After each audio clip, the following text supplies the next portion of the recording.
చూడండి hi guys, ఇగో చూడండి ఇవేమో కమలం పువ్వు ఇవి ఇంకో మొగ్గలు వస్తున్నాయి కొంచెం కొంచెం.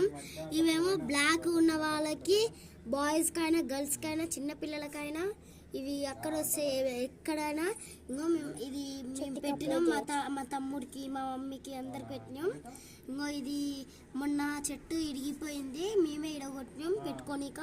వైట్గా అయిన ఒక వారం రోజులు పెట్టుకోండి, సెట్ అవుతుంది. ఇంకో చూడండి ఇవేమో అది తులసి చెట్టు ఉంటాయి కదా, గింజలు బ్లాక్ ఉన్నాయి చూడండి. ఇవి నీళ్ళల్లో వేసుకొని తినొచ్చు, ఉత్తిగా తినొచ్చు, ఆరోగ్యానికి మంచిది. చూడండి రండి. ఇంకో ఈ చెట్టు చూడండి, ఈ చెట్టు బాగుంది. ఇంకో ఈ చెట్టు కొంచెం మనం ఇరగొట్టామనుకో, లైక్ చేయండి, షేర్ చేయండి, కామెంట్ చేయండి. ఇట్లాంటి వీడియోస్ ఇంకా కావాలంటే ఇంకా లైక్ చేయండి.